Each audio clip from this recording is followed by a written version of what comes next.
I would like to welcome Shad Begani, and I hope I'm saying your name right. He's a realtor in the Houston region.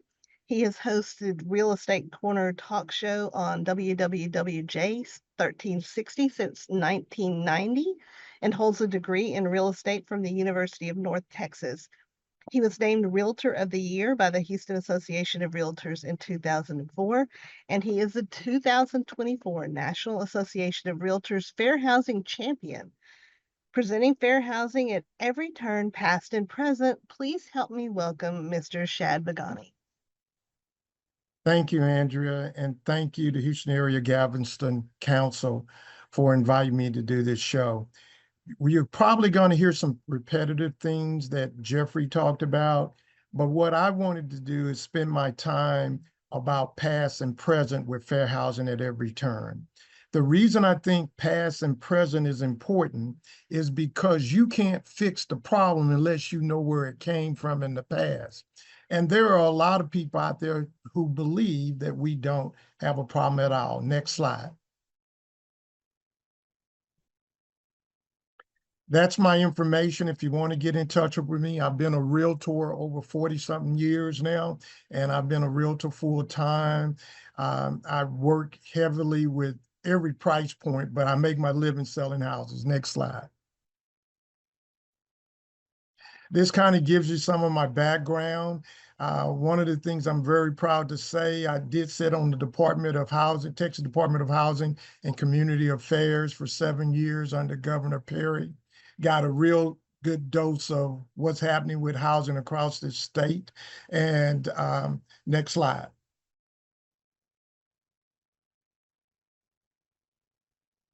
So we're going to talk about the past. We're going to talk about the present. Like I said, it's going to be some repetitiveness in this based on what Jeff talked about. But I really don't think you can fix the problem unless you know the past. And one of the biggest issues we have in our country today, nobody's looking at the past. The history is being washed. And so what it tells me is that we're going to repeat what we've had in the past today. And actually, we're living it real time right now. Next slide.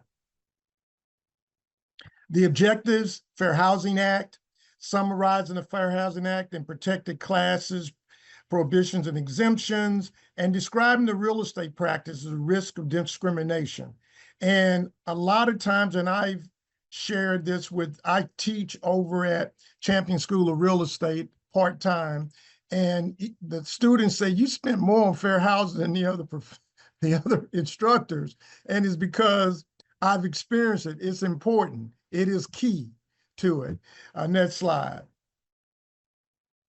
You know, free but not from discrimination. We're free from these signs here, but discrimination is live and well in housing today.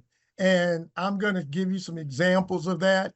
And as Jeffrey went through those, the act and talked about everything, your biggest challenge is enforcing. We have no enforcement on fair housing anymore. We don't need any more new rules. We just need to enforce it. Next slide. Special feature, residential segregation in America. We need to recognize who started segregation. It didn't start by you and me deciding that we didn't want to live next to each other. Our federal government and our state government set up the segregation in America. And it all started where it started much longer than that, but it really came to existence in the 1920s when the Supreme Court said that you could not discriminate against where somebody lives, but they gave the developers and businesses an opportunity that if you develop a neighborhood, you can determine who lives in that neighborhood. And subsequently, that's how we got covenants. And it says no blacks, no Jews, no Mexicans can stay here, no Asians. And segregation started with our federal government. Continue. Next slide.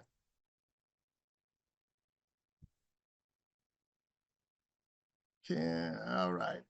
This is a video, and I think it's probably about 10 or 12 minutes long, but I think it's really important for you to understand that this was by design. Where grandma houses across on the other side of the tracks was by design. Why African American kids had a lot of asthma. They were having trouble keeping their eyes open in school based on by design. Would you please hit the video?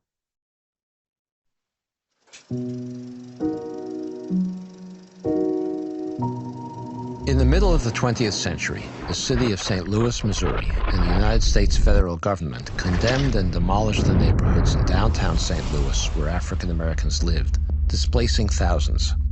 They built the Gateway Arch. They built a university, interstate highways, hospitals, and middle-class housing that was unaffordable to the former African American residents. Those who were displaced then relocated to the few other places available, converting inner-ring suburbs like Ferguson into new segregated enclaves.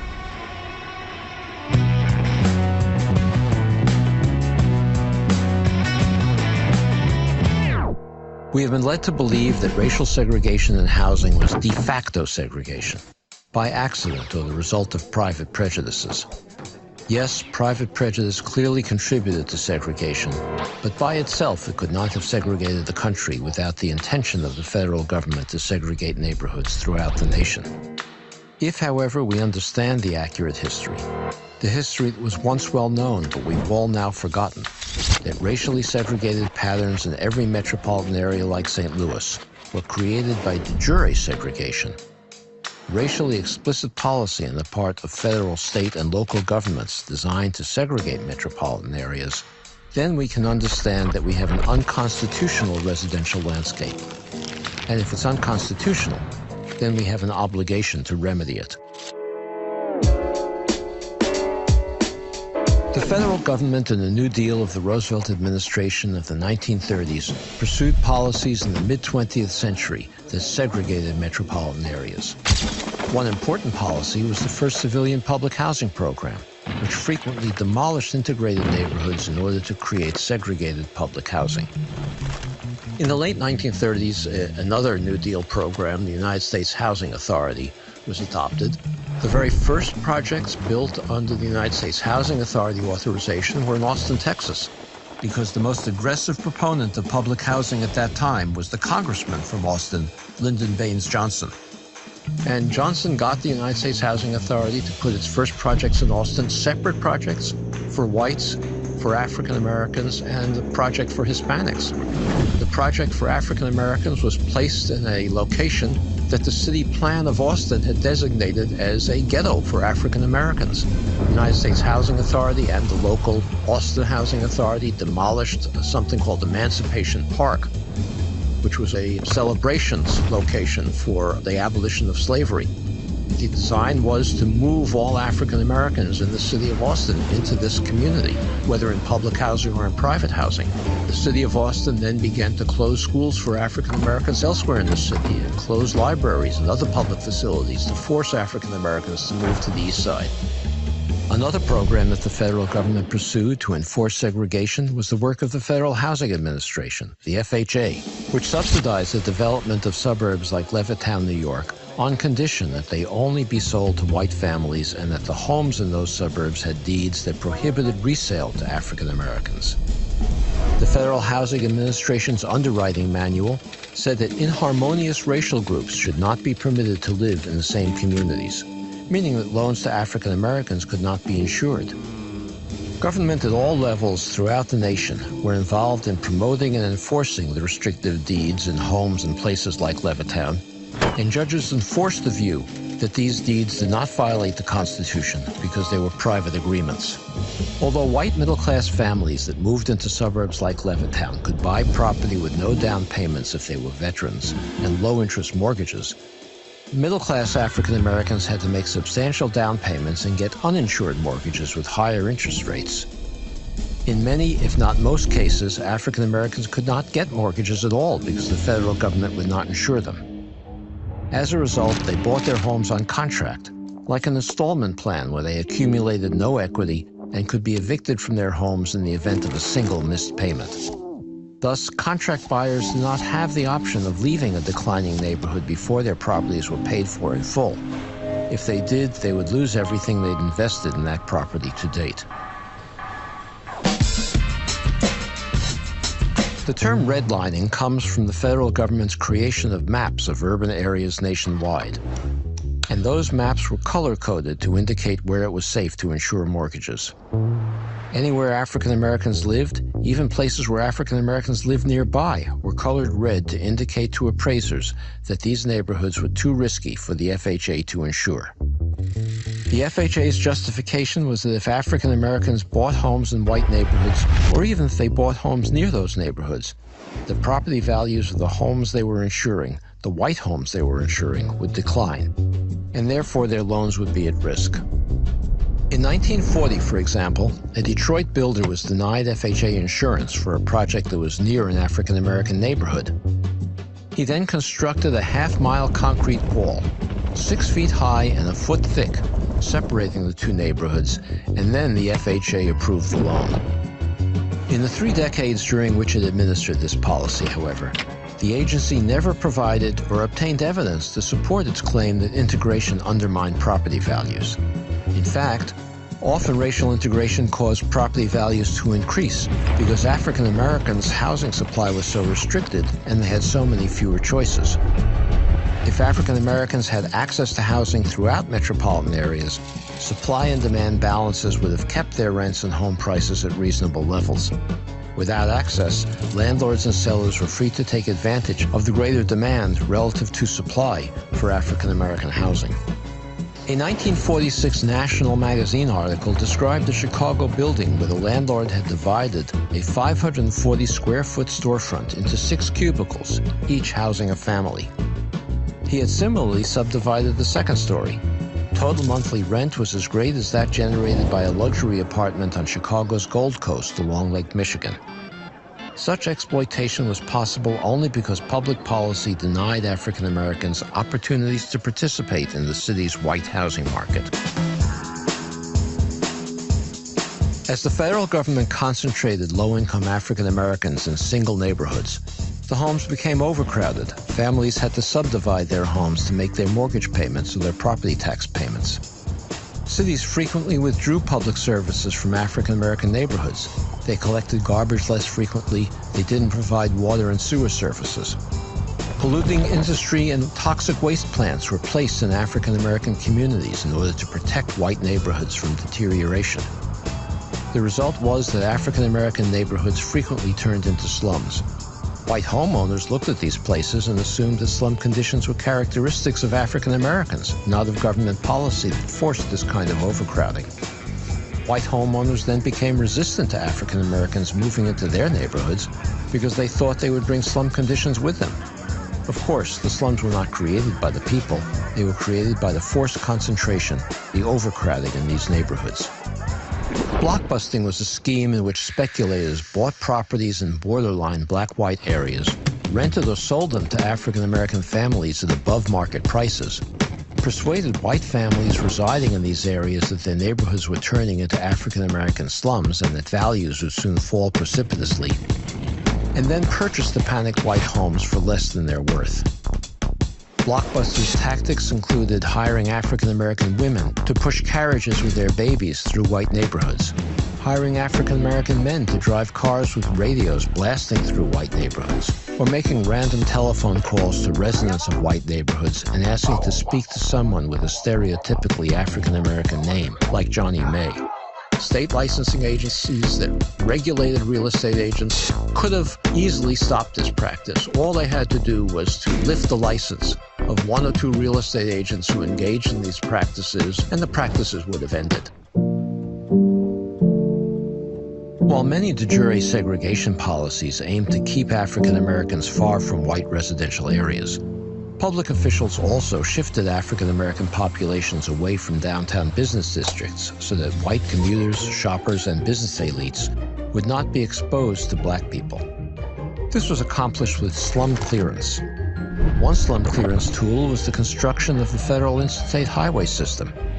in many cases state and local governments, with federal acquiescence, designed interstate highway routes to destroy urban African American communities. In the 1950s, there was a white middle-class neighborhood in Los Angeles that wealthy African Americans began to move into. It was called Sugar Hill. The first thing that happened was that the neighborhood association got together and tried to buy out the African American families who were moving in, offering them more money than the African Americans had paid in order to get them out of the neighborhood. When that didn't work, white homeowners tried to enforce a legal agreement prohibiting them from living in the neighborhood. And when that didn't work, the city council then decided it would be an African American neighborhood. It rezoned it for multiple family housing. It eventually became a slum. And then the Santa Monica Freeway was built to clear that slum to destroy the neighborhood. So these policies all worked together in an unconstitutional fashion to segregate Los Angeles. In 1957, Bill and Daisy Myers were able to purchase a home in Levittown, Pennsylvania, the Levitt Company's second large development. When the mail carrier discovered that he was delivering mail to an African-American family, he let everyone in the neighborhood know, and as many as 600 white demonstrators soon showed up in front of the Myers' house, pelting the family and their home with rocks. Law enforcement stood by as this happened.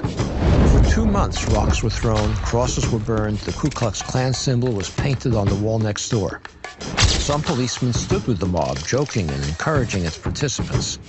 One sergeant was actually demoted to patrolman because he objected to orders he had been given not to interfere with the rioters.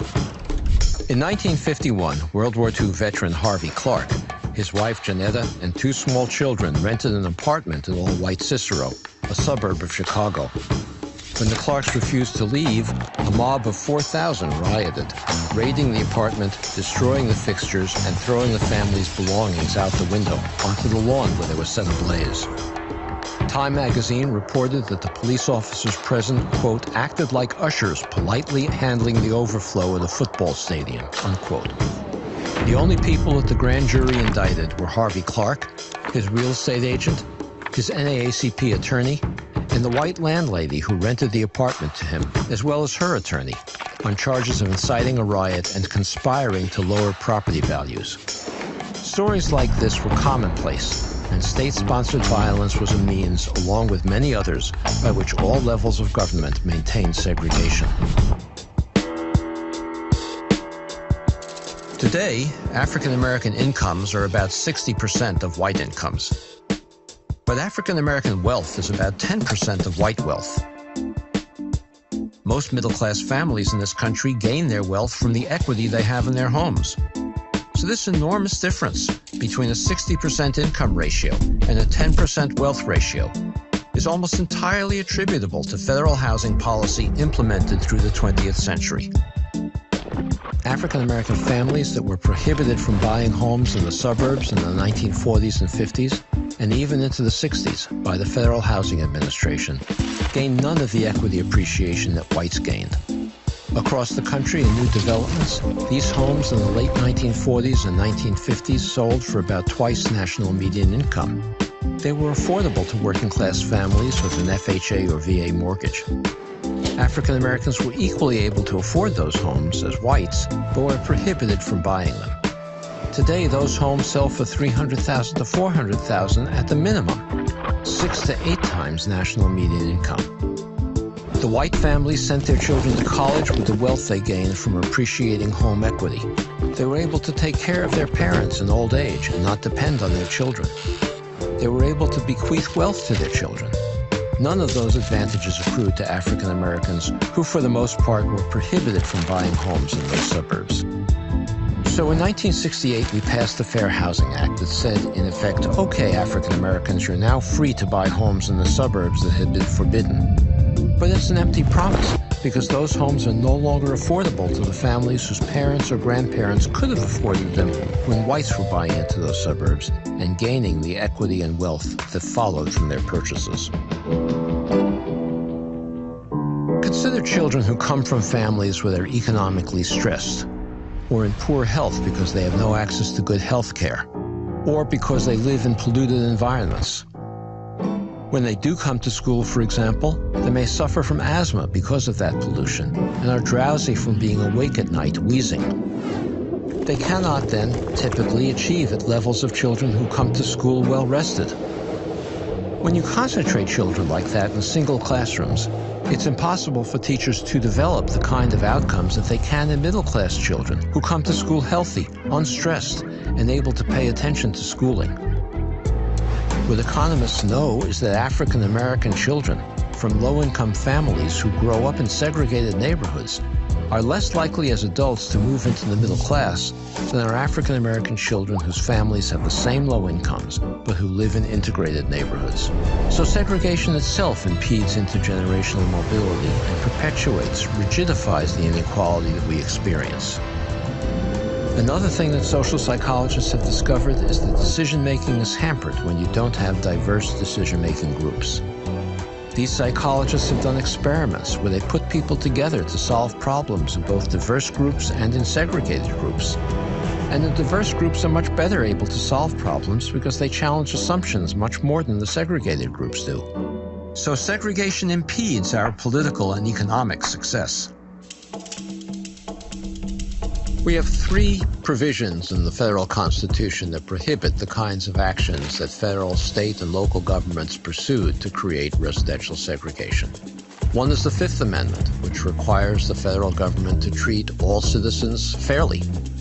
Another is the 14th Amendment that requires state and local governments not only to treat citizens fairly, but to treat them equally. And then the 13th Amendment, which abolished slavery, also requires that we banish the effects of slavery, which Congress long ago determined was any form of second-class citizenship. So in fact, the prohibition on African Americans to purchase homes in federally subsidized white communities or the segregation of public housing created a form of second-class citizenship which was a violation of the 13th Amendment. We cannot reverse de jure segregation mainly with lawsuits. We must also build a national political consensus leading to legislation, a challenging but not impossible task. Our focus now should be to develop policies that promote an integrated society, understanding it will be impossible to fully untangle the web of unconstitutional inequality that we've woven. To begin, we should first contemplate what we have collectively done and, on behalf of our government, accept responsibility to fix it. Can I go to the next slide?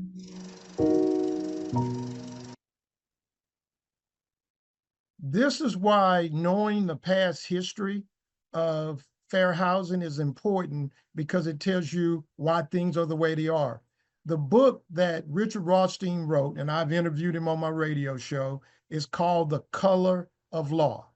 If you've never read a book about real estate, this is one, as I've told TREC, Texas Real Estate Commission, I've told my peers this is the most profound book written on real estate about fair housing. It should be required reading to get your license.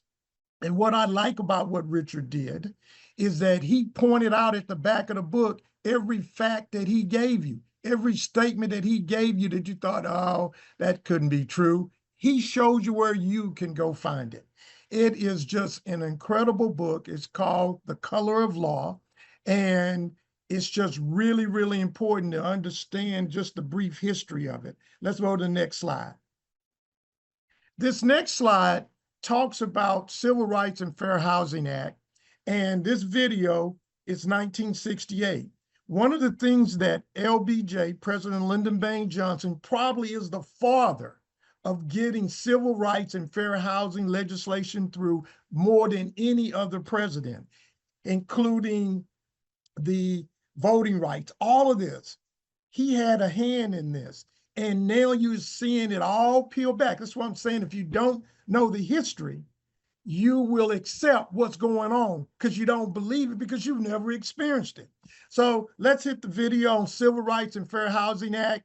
And one thing about Lyndon Baines Johnson, he used tragedies to get both the Civil Rights Act passed, and he did use tragedy to get the Fair Housing Act of 1968. He got the Civil Rights Bill passed because of Kennedy's assassination.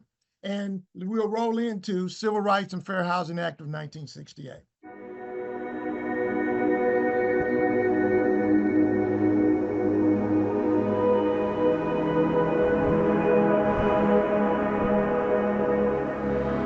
Few in the nation believe that fair housing would in our time become the unchallenged law of this land.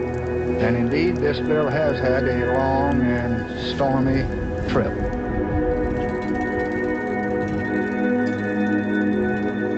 Well, I don't know what will happen now. We've got some difficult days ahead. Like anybody, I would like to live a long life. Longevity has its place. But I'm not concerned about that now. And I've looked over and I've seen the promised land. I may not get there with you, but I want you to know tonight that we as a people will get to the promised land. So I'm happy tonight. I'm not worried about anything. I'm not fearing any man. Ladies and gentlemen, Martin Luther King was shot and was killed tonight in Memphis.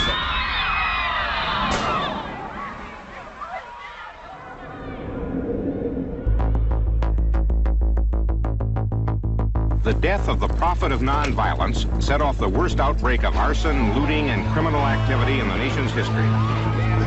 Washington's ghettos burned within a few blocks of the nation's capital. The life of a man who symbolized the freedom and faith of America has been taken.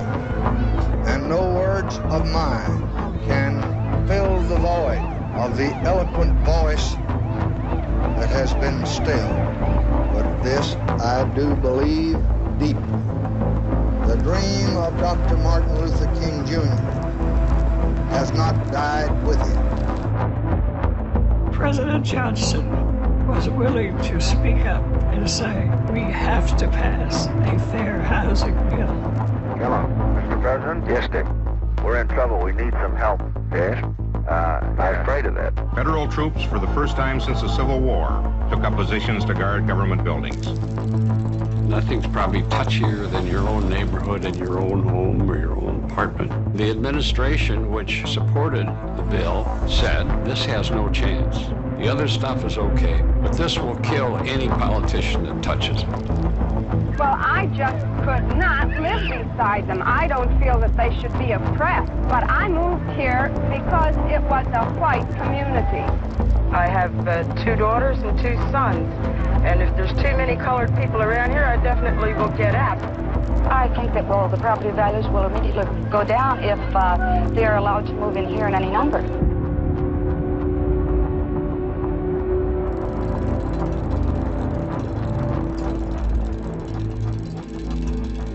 It seems as though our country is pulling apart into separate societies, where whites have jobs and Negroes have unemployment, where the middle class lives in suburbs and the poor are left in the ghettos, where one group of Americans looks upon another group of Americans with growing mistrust and even dread.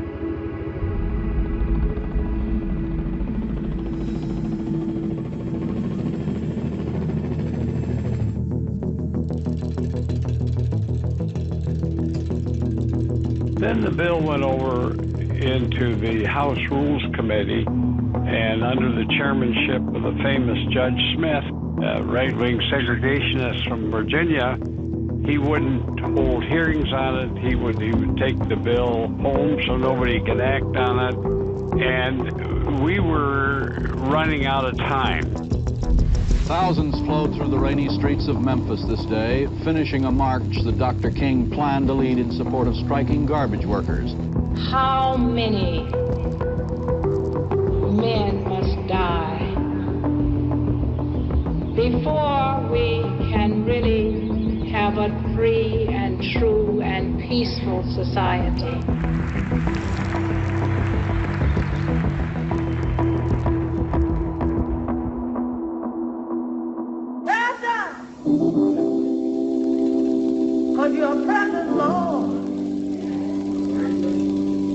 And I know you'll reach out and take my, you'll take our hand.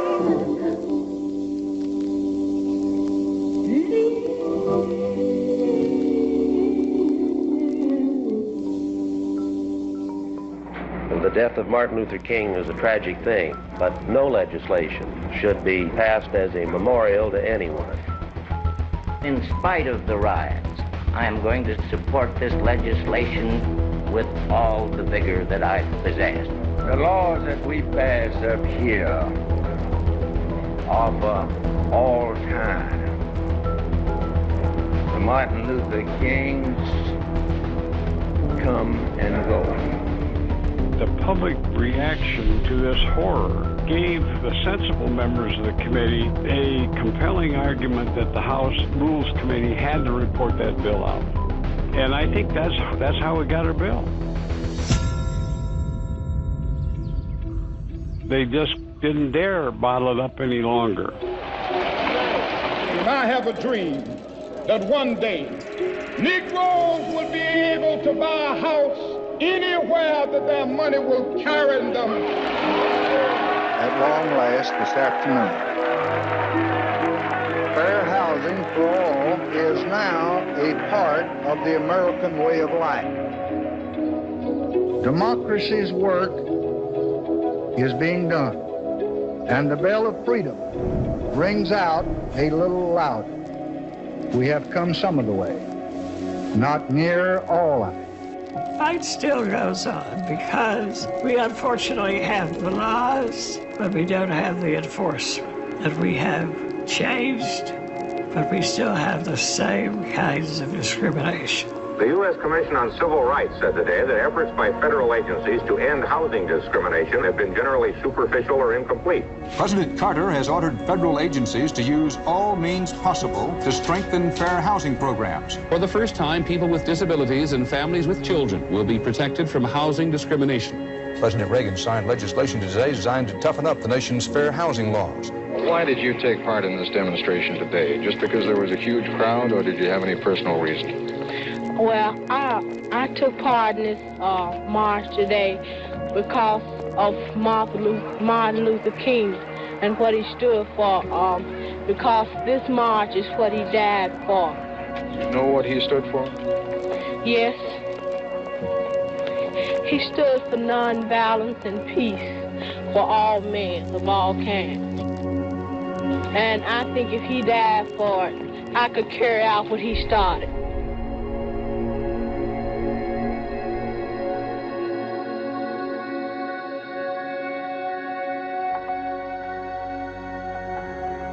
Next slide, please. You now have had a very close look of the Fair Housing Act in 1968. You now know how it got passed, you know how it got developed, and I was told by a friend of mine at HUD, and I've seen this in a couple of news reports, that FHA, Federal Housing Agency, has dropped all lawsuits in regards to fair housing. What did we say in the beginning? If you don't enforce it, it doesn't do any good to have any rules. And all of this is why history is being repeated again and again. And I'll share something with you that's really, really important.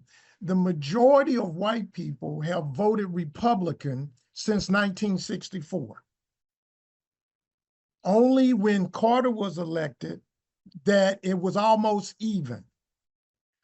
We've had the Fair Housing Act, we had the Civil Rights Act, and I don't really understand why being fair to me is unjust to you. Next slide. The Realtor organization played a big part in discrimination. They put in their code of ethics and standards of practice that as realtors, we cannot discriminate against any of these protective classes. Next slide, please. Modifications, accommodations for people with disability. FHA requires two types of changes: existing housing and more accessible to people with disabilities. Next slide. The gentleman, Jeffrey Riddle, talked a little bit about this. So that's why I'm saying I don't want to repeat what you've already heard, but I'm gonna pick one of these out. I'll pick a couple of these out. Blockbusting. People on the call, if you're familiar with Houston, you know where South McGregor and North McGregor was. That's called the neighborhood called Riverside Terrace. That was a Jewish community. The only reason it was a Jewish community because they were not allowed to live in River Oaks. So they went down and moved in to South McGregor and North McGregor, Riverside Terrace, and created that issue. There were realtors, people out there who started blockbusting by having cars drive through, as Richard Rothstein showed, baby carriages, making those phone calls. And the people in that area, the Jewish people, said, oh, Black people moving in, we've got to now move out. That's how you got Meyerland. That's what created Meyerland. And so that was an example of blockbusting, and realtors led that. And so what they did, they got you to sell your house cheap, and then they sold it to the African-American who came in at a higher price on the contract for deed. So that is what blockbusting is. One of the biggest issues now in discrimination is rentals. Renters have absolutely no rights. And we're seeing a large discrimination with rentals, where as a realtor, and I'll give you another example. I had a realtor from the Woodlands call me, happened to be white. I don't know why he called me, but he called me and said, hey, Shad, I've got an airline stewardess with 6-figure income. She's got 800 credit scores. She decided to rent a place in the Woodlands. Landlord looked at her information, said she's an ideal candidate. In our business, we have to turn in our driver's license because you want to know who you're renting from. So we had to send the driver's license for the background check. They called me back the next day and said, the property is no longer available. Now, this is current. This only happened a couple of years ago. And the funny thing is, the Woodlands, when it was developed under the Fair Housing Act that they would not discriminate at all in the Woodlands area. That's how George Mitchell got the Woodlands, because his neighborhood, very different from Levittown, he accepted all people of all colors to go live there. Next slide, please. People with disabilities, that's a huge issue that we have, especially with landlords, not wanting people to redo the property or reconfigure it. But if you reconfigure it, you just got to put it back when you leave. Refusing mortgage loans and financial assistance. I will tell you, this happens every day in the mortgage business. A lot of the predatory lending loans, if you go to a map and have it dotted, you'll see the majority of them are in minority communities. And I had a lender one day tell me, because I'm thinking everything is green, nothing has to do with discrimination. She says, Shad, you're living in a Pollyanna world. These underwriters make decisions based on what the color of the people are. And I said, really? She said, yes. If you're white, you get the benefit of the doubt. And if you're Black, they're going to ask you to write a bunch of letters. Or Hispanic, or ask you to write a bunch of letters to explain yourself. Providing brokerage services. This is a huge issue. It's prohibited, but even today, if you've not seen the video, Long Island Divide, it's by Newsweek 2017, where they sent testers in the numerous brokerages office, independents, franchises. And what they found is that each family had the same income, same job. White family comes in, they quickly tell them, when would you like to go look at houses? White family said, well, really, this house is priced a little cheaper. I'd like to live over there. And the realtor would say, oh, it's not a good school. Black family comes in, they ask for credit reports. They wouldn't even go look. They white family, they was ready to take them out to look.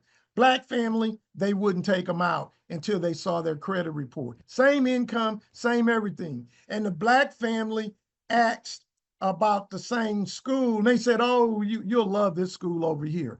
These were realtors discriminating. And what I learned in this video was that it didn't matter if the realtor was white, black, Hispanic, Indian. Discrimination in fair housing has become all colors.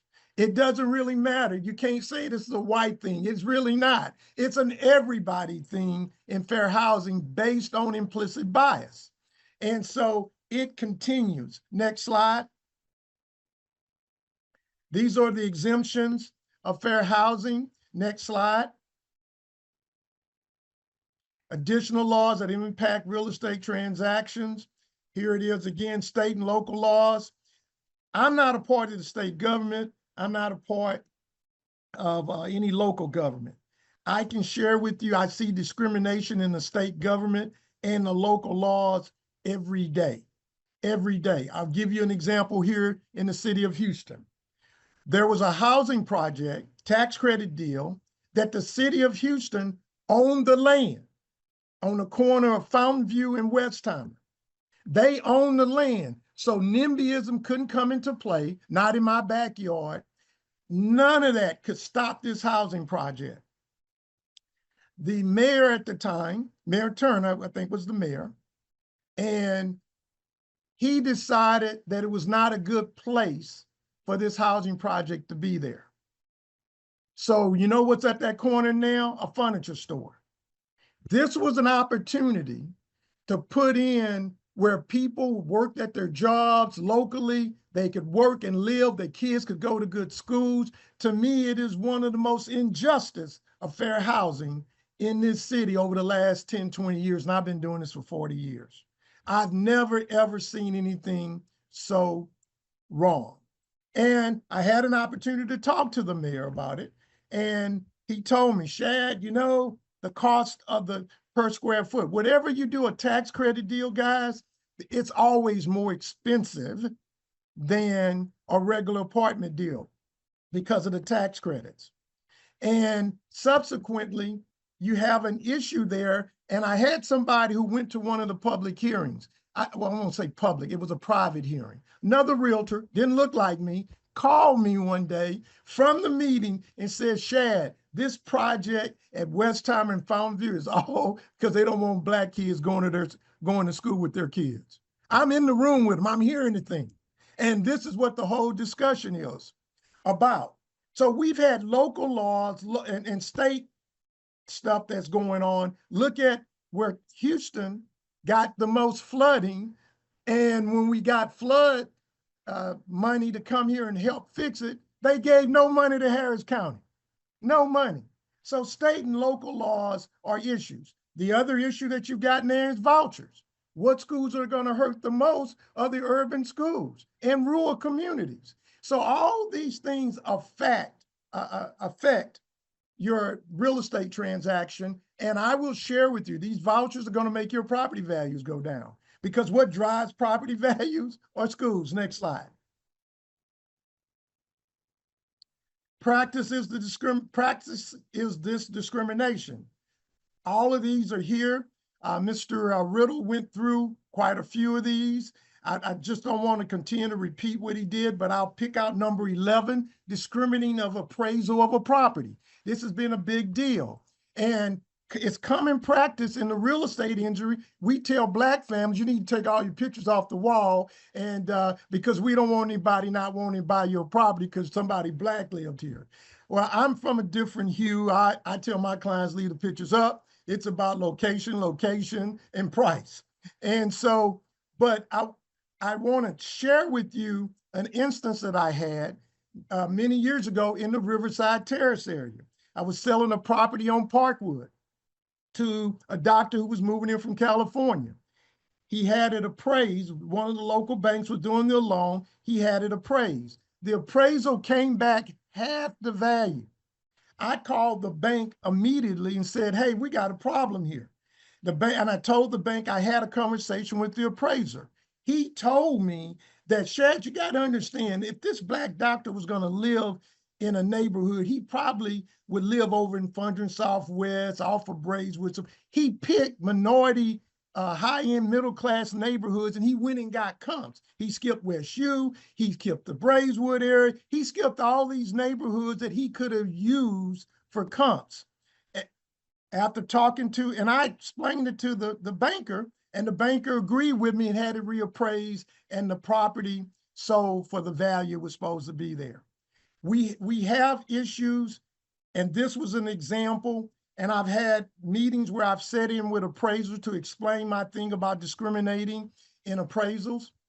And one appraiser who's well known across the state because she teaches it, she says, Shad, we just look at numbers. I said, you couldn't be looking at the numbers because the numbers are tainted. The numbers are tainted because FHA and Freddie and Fannie and all these organizations told you in their manuals to praise Black people or minorities homes cheaper than everybody else. Guys, this is live. And if you don't think some of this is still going on, because if I'm a boomer, I've read those same books. That's how I learned to get my appraisal. So you don't think that sticks in your mind? It has some effect.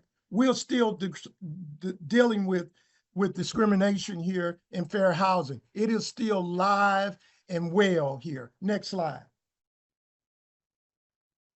Screening, steering. I had to look at myself when I looked at steering after I saw Long Island Divide. I had to assume that I'm working with somebody Asian, and I just assumed that they wanted to live near Chinatown. I just made that assumption. I was working with somebody Black. I just assumed they wanted to live in Sunnyside or Third Ward. I had to look within myself and say I was steering, implicit bias. I was making a decision where they're going to live.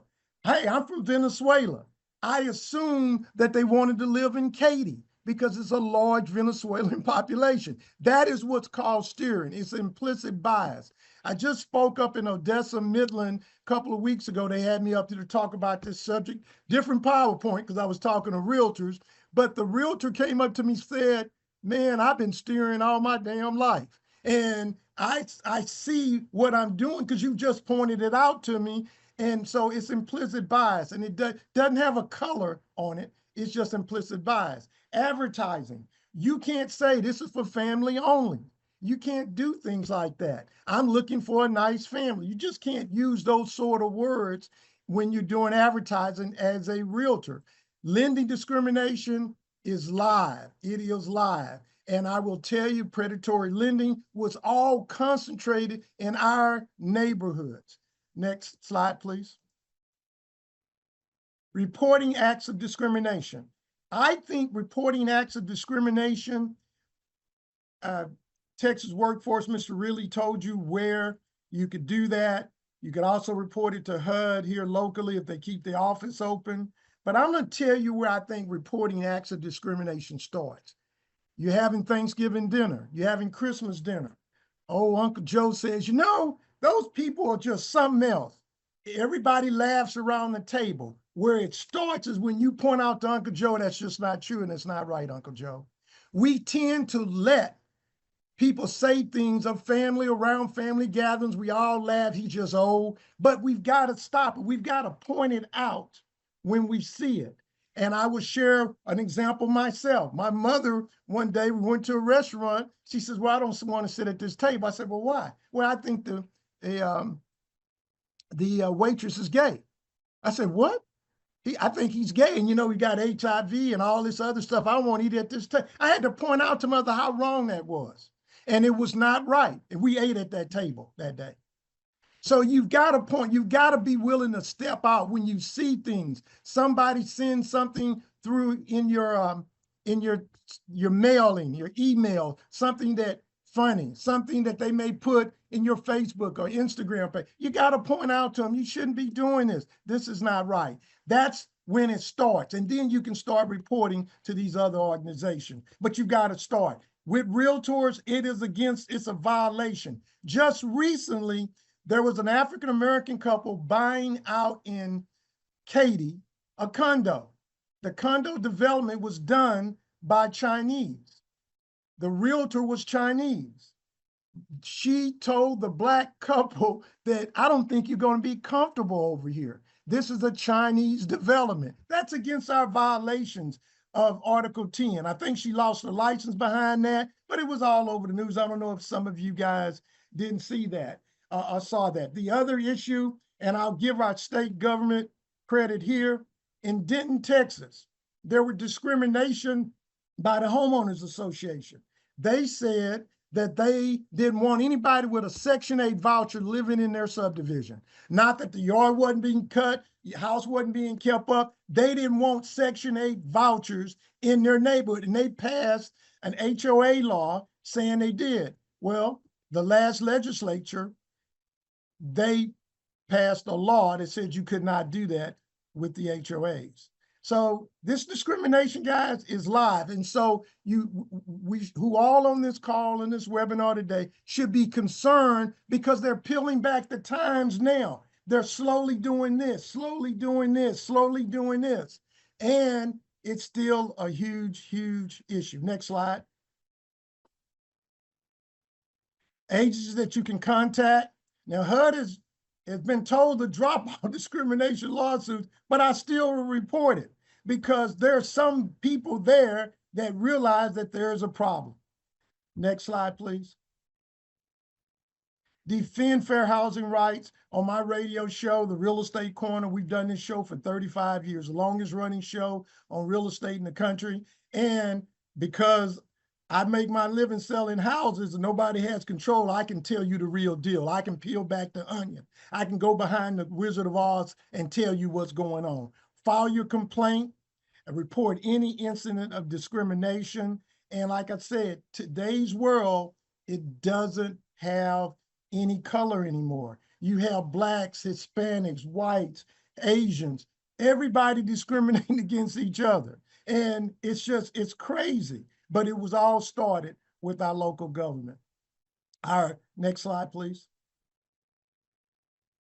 Think objectively about everything. You ask objectively questions. So as a realtor, these are the questions I should be asking. I shouldn't be asking and let somebody tell me that I want. And I would share this with you. I have had Asians get in my car and tell me I would like to live in a community that has a lot of Asians. I've seen that happen.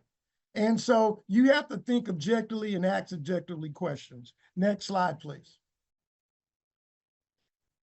Understanding, perhaps you could tell me how you think home buying transaction takes place, or would you prefer me to show you a description?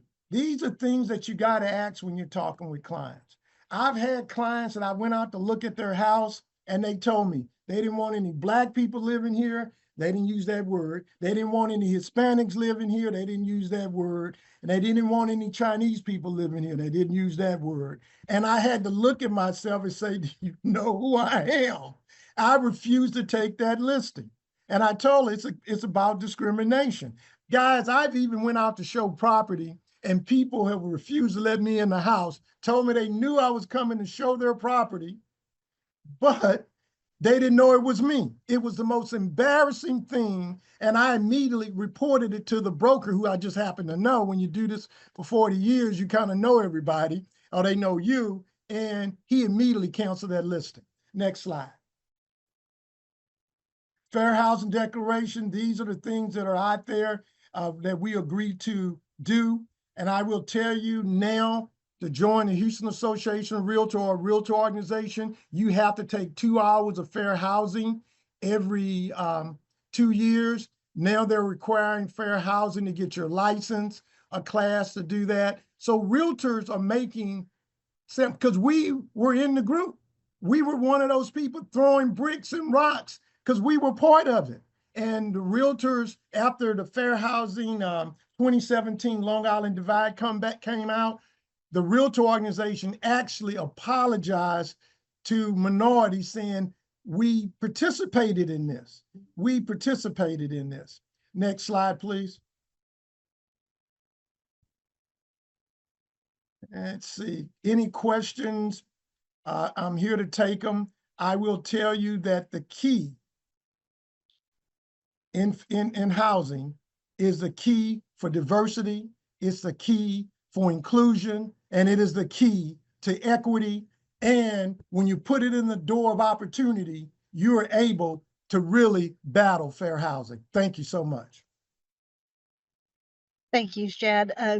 Like before, we have more questions than we have time. I should have known that would happen because this is such an important topic. If we can get the questions over to you, if there are any of them that you could answer, would that be something that you'd be able to do? Yes, just send them to me. My email address is Shad, my name, @bogany.com. I have the easiest email address to remember. So if you send it out to me, and I know in the last segment with Mr. Riddle, we talked about gentrification. Somebody mentioned that. And it is hard to gentrify when you own something. You don't have to sell it. And because we've been forced to rent, we don't have the opportunity of home ownership, we're being gentrified. And I don't believe in propping up ghettos. I don't believe in any of that. I personally don't have a problem with gentrification because you're improving the neighborhood. Where my problem is that when you have that 30% of the African Americans in Houston purchase, 70% of us are renting. We've got to change the mindset. And there have been obstacles that we've had to jump through, but we've got to want it. We've got to want it and do everything we can to, and if we can increase home ownership, we can stop gentrification. So it's all about home ownership and building it that way. So I think that's really the key because you build neighborhoods. Everything changes. And I think that's the key. So again, thank you very much for joining us today. It was very insightful. I was telling one of my colleagues, I thought, I can't believe that we have to tell people that don't discriminate. I can't believe that. But it was really helpful to see the videos and hear your examples to know that, yeah, we do have to tell people that. So thank you very much. Thank you.